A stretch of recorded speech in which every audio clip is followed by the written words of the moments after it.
Aw sa amin sa Sitio Misamis Occidental sa tanong nagtanaw ka nato karon pinaagi sa Facebook page ug YouTube channel sa UNC. Kumusta? May adlaw. Dazil Humuatikson, Agosto 13, 2025. This is Ozamis Today.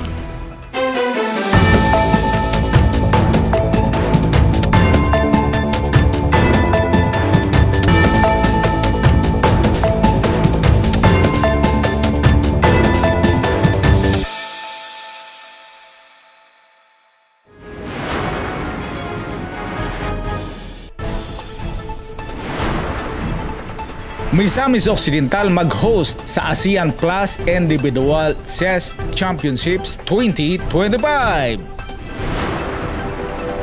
Kung ando padayon sa pagpalambo sa mga kadalanan sa mga bukirang barangay, mga taga-kanibungan proper, mihatag pamatuod sa kalisod kanhi ug kahamugaway nga tagamtaman na karon. Nutri Jingle Contest gisalmutan sa nagkalain-laing Child Development Center sa Dakbayan. Mensahe sa saktong nutrisyon, gipalapnag alang sa kahimsog sa katawhan. Kung ando nakigpulong sa mga hipi sa kapulisan sa Distrito 2, paligunon pa ang gubat kontra droga. Governor Henry Wamina lakip sa gi-endorso isip chairperson sa RDC 10. CSO Conference Meeting 2025 malampusong napahigayon. 36 ka mga aplikante andam na sa pag-amot sa padayon nga pag-asinso sa Dakbayan. Filipino Homes Ozamis Brands maghatag dugang oportunidad alang sa negosyo, ekonomiya o real estate development. City Nutrition Office padayong nagmonitor sa backyard o communal gardening. Problema sa usa ka amahan sa dakong hospital bill sa iyang 2 anyos nga anak gisolusyonan. Ania ang detalye sa Ozamis Today. Misamis Occidental mag-host sa ASEAN Plus Individual Chess Championships 2025. Ang good news ng report. Nakatakda nga mohimo kasaysayan ng probinsya sa Misamis Occidental human gipirmahan ang Memorandum of Agreement tali sa provincial government ug sa National Chess Federation of the Philippines kun NCFP aron opisyal nga mo-host ang probinsya sa ASEAN Plus Individual Chess Championships 2025. Ang signing sa MOA gipanguluhan ni NCFP President ug Chairman Prospero A. Pichay Jr. ug Governor Henry S. Waminal. Usa kada kung pasidungog nga magdala sa usa sa labing prestihiyosong international chess tournaments nga gisanction sa ASEAN Chess Confederation dinhi sa atong probinsya. Eksklusibo lang sa mga players gikan sa ASEAN Plus Federations ang makaapil. Lakip na Australia, Brunei, Cambodia, China, Indonesia, India, Japan, Laos, Macau, China, Malaysia, Mongolia, Myanmar, New Zealand, Philippines, Russia, Singapore, South Korea, Chinese Taipei, Thailand, Timor-Leste, USA ug Vietnam. Gisaksihan usab ang MOA signing nila ni NCFP CEO FST Grandmaster Jason Gonzalez, asan sa Misamis Occidental Federated Chess Association kun ang MOFCA President NANM Engineer Ray Orbestundo, mga abogado, international arbiters ug international masters. Ang ASEAN Plus Chess Championships gilauman nga magtapok sa probinsya sa mga Grandmasters, International Masters ug FIDE title holders alang sa Masters section ug National Masters alang sa Challengers section. Nga susama sa inila nga Far East Bank International Open sa nakalabay nga mga dekada. Uban sa world-class nga mga players sa Southeast Asia ug uban pang mga nasud kini nga torneo maghatag dungog ug pasidungog sa Misamis Occidental isip bagong hub sa international sports ug magpaligon sa reputasyon sa probinsya ingon nga sa kapremyadong lugar alang sa dekalibre nga mga kalihukan. Kung ando padayon sa pagpalambo sa makadalanan sa mga bukirang barangay, mga taga-kanibungan proper, may hatag pamatuod sa kalisud kanhi ug kahamugaway nga natagamtaman na karon. Gitutukan ni Leoncio Midalio ang maong balita. Ani ang iyong report.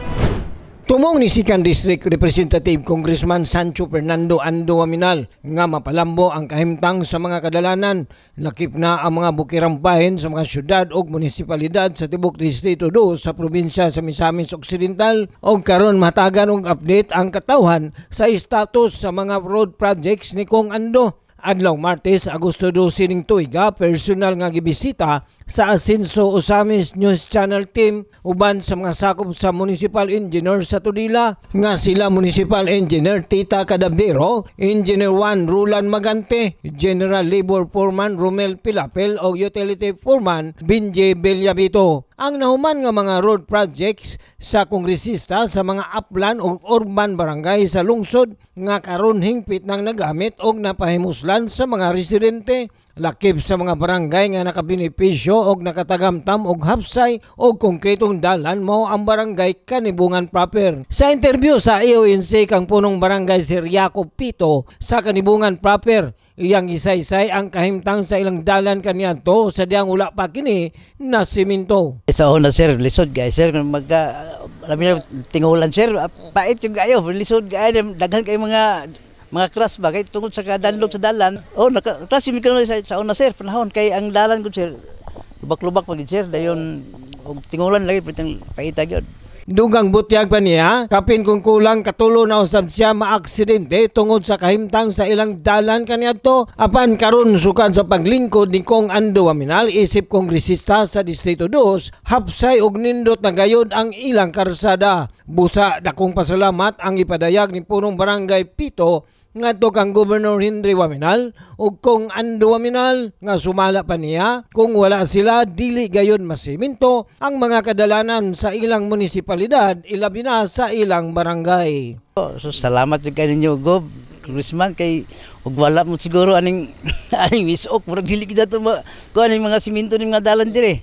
Mo na nga ako dako jud pasalamat jud nila sir kay tungod nila ang atong probinsya na improve sir. Gawas niini nga mga kausaban sa ilang barangay, gisugid usab niya ang uban pang mga serbisyo o proyekto nga ilang nadawat. Lakip na ang ilang covered court o rescue vehicle nga dakong nakatabang kanila panahon sa mga emerhensya. Apay rescue, tanang kuan kada barangay na pay covered court, among covered court talas kuan talas sa kining eskwelahan dapit kay wa luti direto na malubutang dito. Ay gamit kay sir kayo panahon ng mga emergency sir. Naa dayon makatabang dayon ba para sa una nga mo tawag mo ambulance mo saka pa dire di mo nang ana pikin na karon dito lagi tuloy na lagi kuan. Pinaagi sa padayong suporta og paningkamot ni Kong Ando Aminal o Governor Henry Waminal alang sa tibok probinsya sa Misamis Occidental na tagamtaman sa barangay Kanibungan proper dili lamang ang usa ka nindot og konkretong dalan nga naghatag luwas og hapsay nga pagbiyahe sa mga residente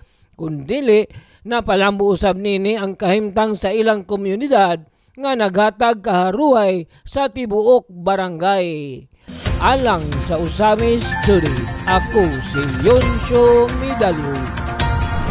Salamat Leoncio. Nutri Jingle Contest disalmutan sa nagkalain-lain ng mga Child Development Centers sa Dakbayan. Mensahe sa saktong nutrisyon, gipalapnag alang sa kahimsog sa katawhan. Ani ang report ni Bernal Lacson. Sa pagsaulog sa ika-51 nga Nutrition Month sa Dakbayan, gipahigayon adlaw Lunes, Agosto 11, 2025 ang Nutri Jingle Contest sa Barangay Aguada, Covered Court. Kini nga programa usa sa mga kalihukan sa pagsaulog sa bulan sa nutrisyon nga gipangunahan sa City Nutrition Office sa pagpangulo ni City Nutrition Officer Lilita Navares ug sa pagkigtambayayong sa City Social Welfare and Development Office kun CSWD Osamis ubos sa pagpangulo usab ni Mr. Raji Gomez. Bisalmot sa maong kompetisyon ang mga kabataan gikan sa nagkalain-laing Child Development Centers sa Dakbayan nga gibahin sa 8 ka mga clusters. Sa ilang makalingaw ug makapahimuot nga mga jingle presentations, ilang gipakita ang kahinungdanon sa food and nutrition security aron masiguro ang himsog nga panglawas alang sa mas hayag nga kaugmaon. Sa iyang opening message, gipadayag ni City Councilor and Chairman sa Committee on Social Services, Honorable Lorly Puente-Sepres, nga ang Nutri Jingle Contest wala lang nagpasiugda sa abilidad sa pag-awit ug pag-perform sa mga kabataan, apan nagpaligon usab kini sa mensahe sa padayong pagtinabangay aron mamahimong ligon og himsog ang komunidad. Pinaagi sa maong contest, dili lang nato gipakita ang atong abilidad sa pagkanta o pag-perform, apan ato usab gipakusgan ang mensahe nga magtinabangay kita aron mamahimong ligon og himsog ang komunidad. Sa tanang mga partisipante nato na mga cutie pie, no, nindot ra ba kaayo og mga costume,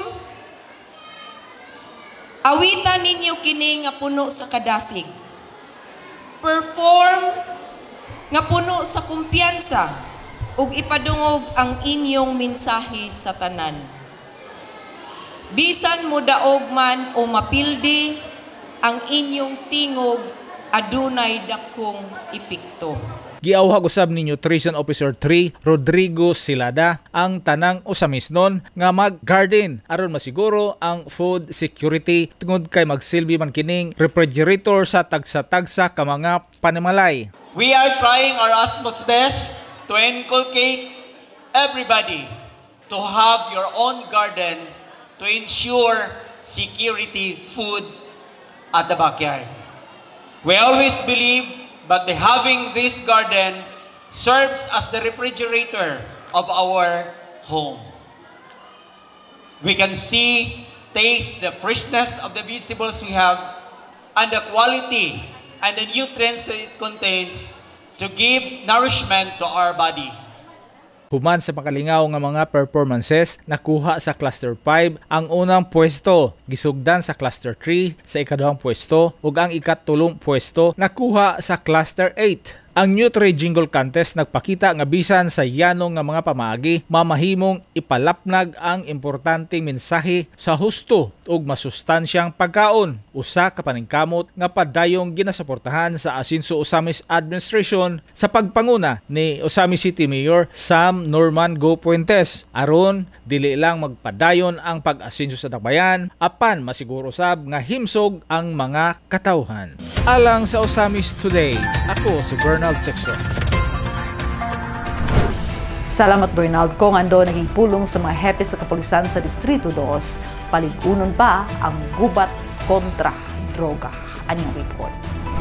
Gipaligon pa ni 2nd District Representative Congressman Ando Uaminal ang pakigtambayayong sa kapulisan sa Distrito 2 sa Misamis Occidental aron mas paligunon pa ang pakigubat batok kriminalidad ug iligal nga droga. Gipahigayon ni Kong Ando ang usa ka produktibong panagpulong uban sa Provincial Police Force nga gipanguluhan ni PNP Provincial Director Police Colonel Romeo Magleo, DPDO Police Lieutenant Colonel Peter Ryan Revillas ug 7 ka mga chiefs sa police sa tanang syudad o munisipyo sa Distrito 2 sa probinsya. Gipasalamatan ni Kong Ando ang kapulisan sa ilang padayon nga paningkamot sa pagmentenar sa kahusay ug kalinaw sa distrito. Gidayeg niya ang ilang dedikasyon og ligon nga serbisyo publiko nga nagpanalipod sa kasiguruhan sa mga misamisnon. Giisgutan usab atol sa meeting ang mga lakang aron mas paligunon pa ang pakigtambayayong tali sa iyang buhatan ug sa PNP. Ilabi na sa pagpasiugda sa mga operasyon bato krimen ug sa mas higpit nga kampanya kontra iligal nga droga. We fight to keep the drugs away. Pahayag ni Kong Ando samtang gipaligon pang iyang suporta sa kapulisan aron maprotektahan ang katawhan ug masiguro ang kaugmaon sa mga kabatanunan. Governor Henry Uaminal lakip sa mag-endorso isip chairperson sa RDC-10 si Glenray Roduna alang sa detalye.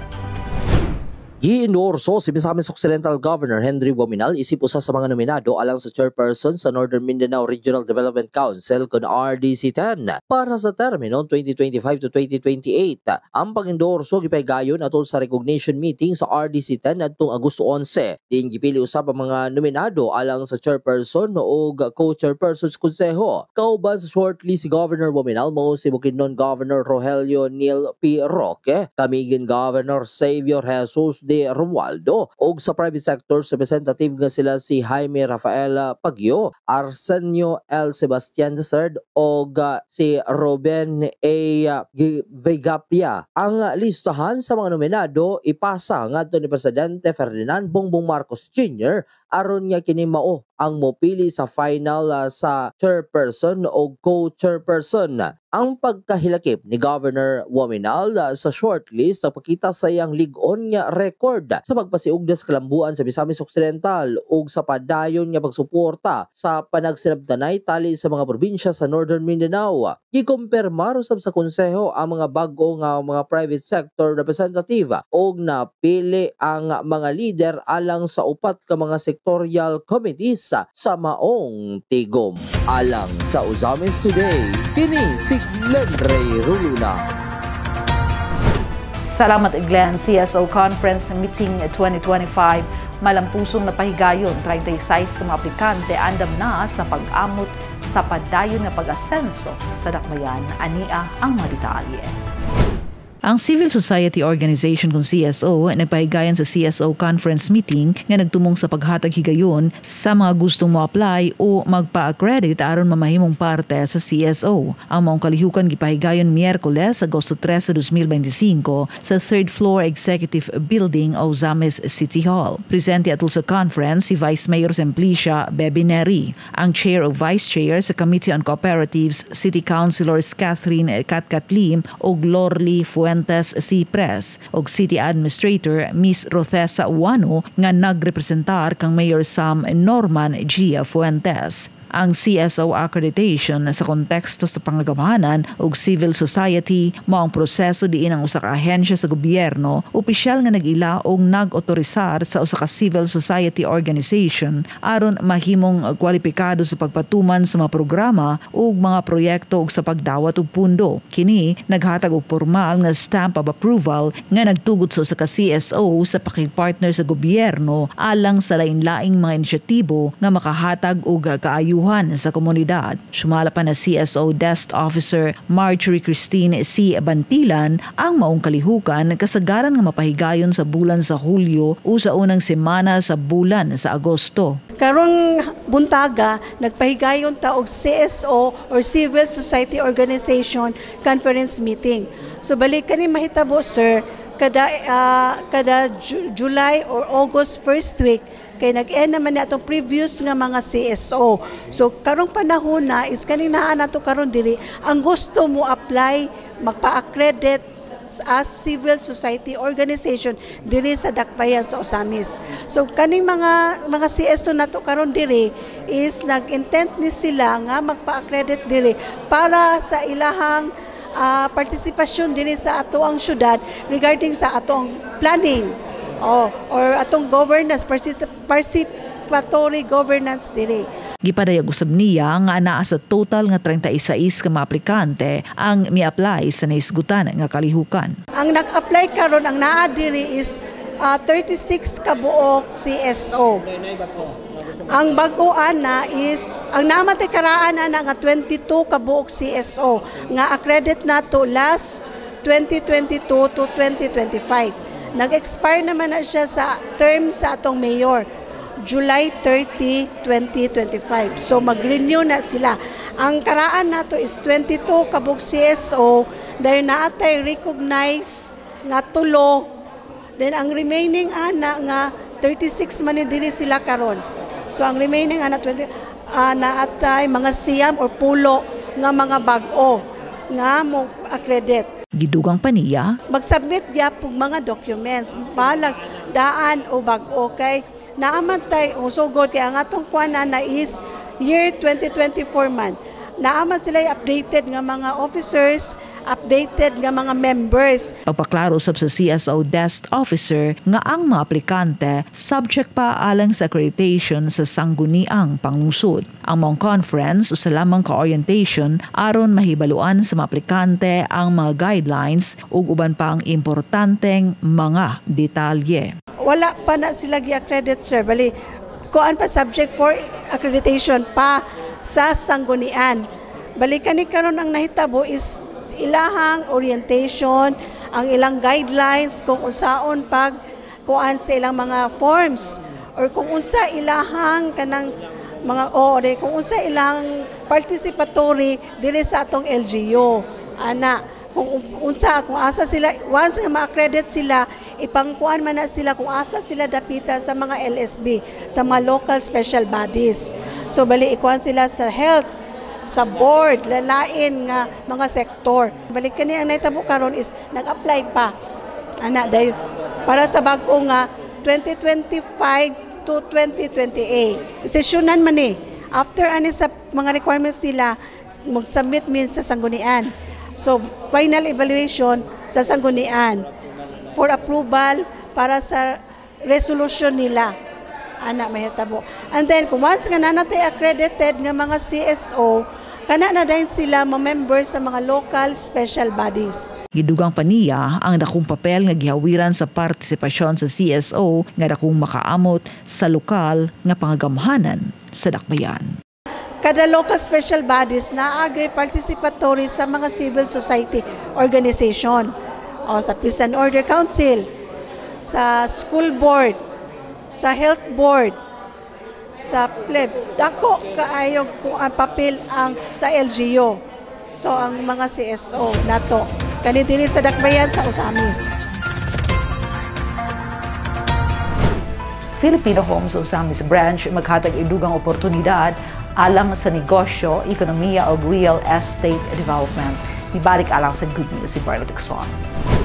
Mas napaligon pa ang nagkataas nga dungog sa dakbayan sa Osamis isip usa ka prioridad nga destinasyon sa mga negosyanteng mamumuhunan human sa opisyal nga pag-abli o pagbukas sa opisina sa Filipino Homes Osamis Branch nga anaa nahimutang sa Barangay Gango, Osamis City. Ang nasangpit nga buhatan usa sa nag-unang real estate marketing firm sa nasud nga nagtanyag sa komprehensibong serbisyo sa pagpamalit, pagbaligya, pag-abang ug pagsuhid sa mga foreclosure properties. Diin kinigiisip nga maghatag og dugang oportunidad alang sa pagtubo sa lokal nga negosyo, paglambo sa ekonomiya ug pag-uswag sa real estate sa syudad. Ang pagbukas karon sa opisina sa Filipino Homes usa ka timaan sa lig-on nga paningkamot sa lokal nga kagamhanan ubos sa liderato karon ni Mayor Sam Norman Fuentes sa paghimo og mga pamaagi nga makapaduso sa estado sa negosyo ug ekonomiya sa atong dakbayan nga maghatag unya og daghang benepisyo dili lamang sa komunidad kundi lakip na usab sa kinatibuk-ang economic standing sa syudad sa Osamis. Sa iyang mensahe gipahayag ni Konsyal Cecil Yuko, ang chairperson sa Economic Enterprise Committee, nga kini mao ang pinakaunang real estate services office nga nag-operate sa atong syudad. Usa ka milestone nga nagpakita sa pagsalig sa mga negosyante ug mga mamuhunan sa maayong sitwasyon sa negosyo sa dakbayan, resulta sa maayong kahimtang sa kahusay ug kalinaw sa atong dakbayan.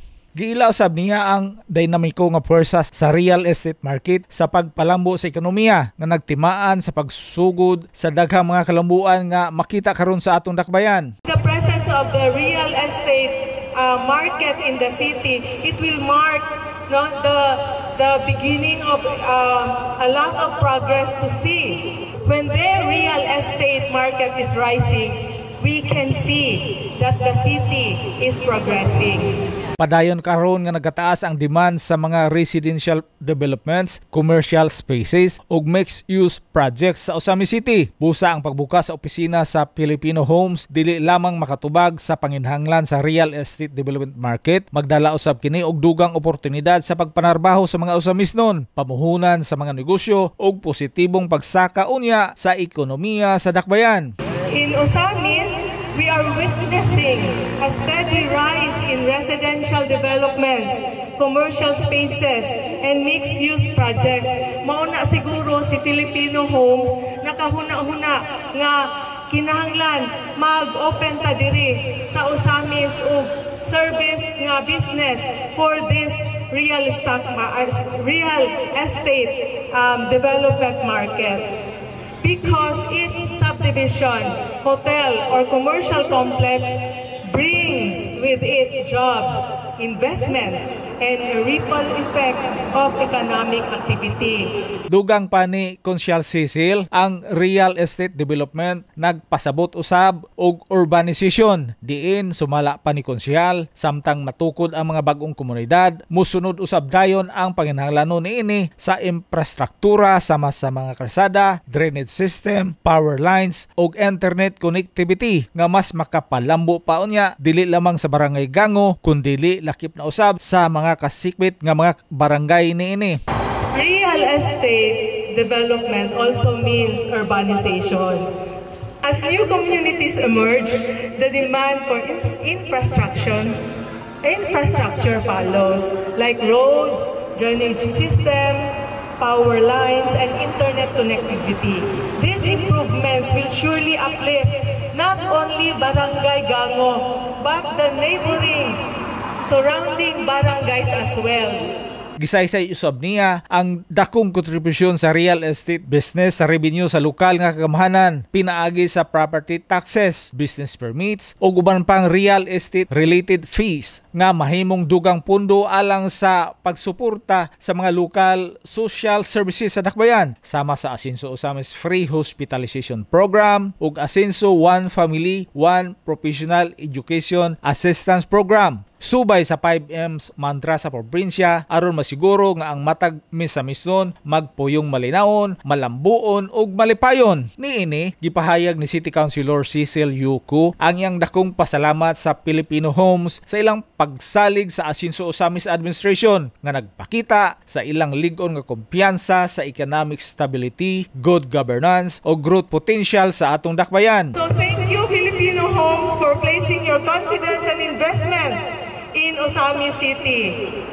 It means to us that you trust our city's stability, governance, and growth potential. We look forward to a long-term partnership with you. Thank you for choosing Osamis City as one of your venues to expand your business. Ang pag-abli sa Filipino Homes Osamis branch dili lamang nagpaligon sa dungog sa dakbayan sa Osamis isip top priority destination sa mga mamuhunan, diin nagtimaan usab kini sa usa ka maayong kaugmaon alang sa kalambuan sa ekonomiya, paglambo sa infrastruktura ug mas maayong kalidad sa kinabuhi sa mga Osamisnon. Alang sa Osamis Today, ako si Bernal Texon. Salamat Bernal, City Nutrition Office padayong nag-monitor sa backyard of communal gardening. Adon Dicena alang sa mga detalye.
Naapoy i-share ang atong Office of the City Agriculturist nga mga kaalaman or information about urban gardening. Kay mora ba ni abot sa barangay dali ra man kayo sa mga bukid, dali ra kayo mag-garden. Pero sa city tungod kay limitado ang space, mo share ang Office of the City Agriculturist unsaon nga ma-maximize ang gamay lang nga lugar nga makaproduce og kanang pagkaon, fruits and vegetables ang itanong.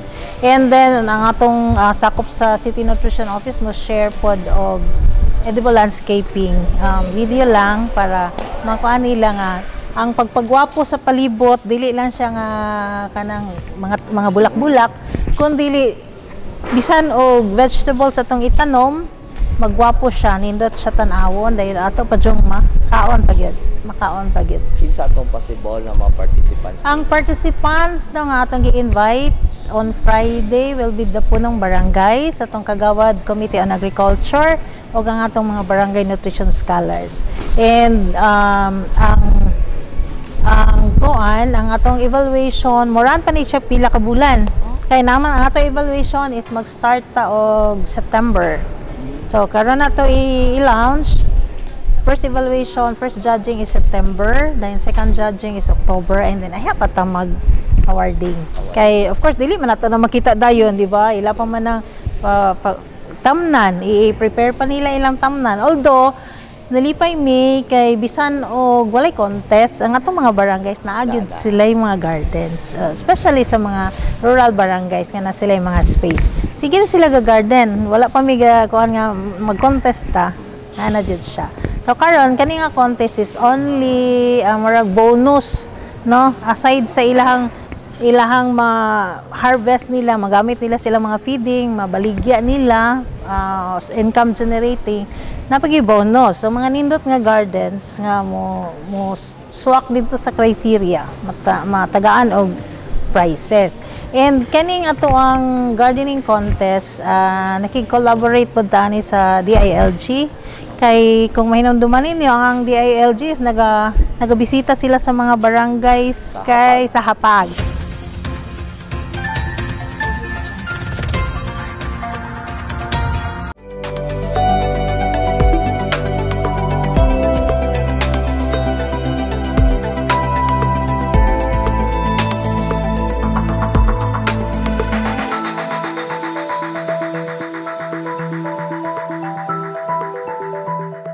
Problema sa kaamahan sa dakong hospital bill siyang 2 anyos nga anak, gi-solusyonan. Mary Melody Reyes, alang sa detalye. Tungod sa balik-balik nga hilanat sa iyang 2 anyos nga anak nga si Zion Oliver, nakadesisyon si Roquelino Oliver, 34 anyos, residente sa Barangay Katadman, Manabay, Ozamis City, nga ipa-admit kini sa St. Joseph General Hospital. Base sa diagnosis ni Baby Zion, aduna siya pediatric community-acquired pneumonia ug tungod sa seryosong komplikasyon nang ginahanglan siya og hustong pag-obserbar ug pag-atiman aron hingpit nga maulian. Tungod sa pagsakas hospital bill, wala nagduha-duha si Roquelino sa pag-avail sa Ascenso Ozamis Free Hospitalization Program nga gipadayon sa kanunay Ascenso Ozamis Administration ni Mayor Sam Norman Go Fuentes. Ang katuyuan ako, niyanhi ko sa tong mayor nga akong anak nga na pumunya. Kan sa si kanang yang hilanat, balik-balik din mong combustion pud siya ba. So pila ka adlaw ni gilantan siya? Mga hilantan ni siya mga 3 ka adlaw na din amo na din gipa. Kuan kay sige na luoy nang kay bata. Nami sa St. Joseph.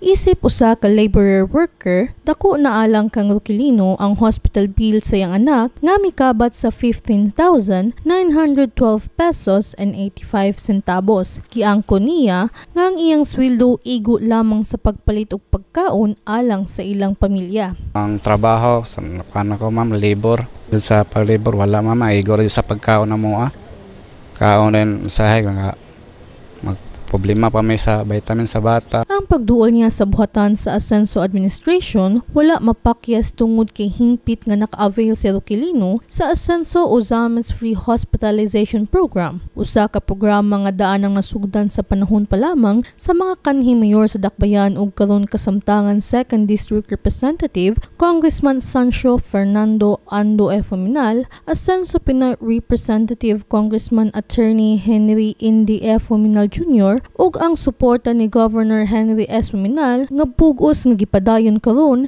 ni Mayor Attorney Sam. Busa, Dako ang iyang pasalamat kay ang kapin 15,000 nga hospital bill na zero balance ug nahatagan gyud og kasulbaran ang iyang suliran. Nagpasalamat ko na zero balance ko sa atong asenso dito sa Kuan City Hall. 100% nga na kuan yun ako na sulayan. Nagpasalamat kog dako sa ato ang mayor nga natabangan jud mi niyag dako. Nagpasalamat ko ni Gob Henry, Congressman Ando o sa atong mahalandong mayor nga si Mayor Sam. Daghang salamat sa inyong tanan. Alang sa Ozamis Today, ako si Mary Melody Reyes. Salamat Mel, ang Ozamis Today ihatod ka nato yung serbisyo publiko sa kanunay asenso Ozamis Administration ubos sa pagdumala ni Mayor Attorney Sam Norman Ego Fuentes pinaagi sa asenso Ozamis News Channel. Alang sa dugang impormasyon, please like our official Facebook pages. Sam Norman Fuentes, Attorney Indy Waminal, Kong Ando Waminal, ug Asenso Ozamis News Channel. And please subscribe to the official AONC YouTube channel diin makita usab ninyo nga naka-stream live ang among mga programa. Sa ngalan sa gitubukang AONC team, Leon Shamidal, Yuberno Texon, Adoni Dicena June Purgatorio, Aras Carpio, Kim Tangaro, Macjul Malinis, Mary Melody Reyes, Angela Mequerante, Mary Ann Lumapas, Xander Delido, si Glenn Ray Roluna sa Misamis News Network. Ako si Dazzle Humotikson, daghang salamat. Kanunay Asenso Ozamis, Padayon Asenso Segundo Distrito, Asenso Misamis Occidental, Asenso Pinoy.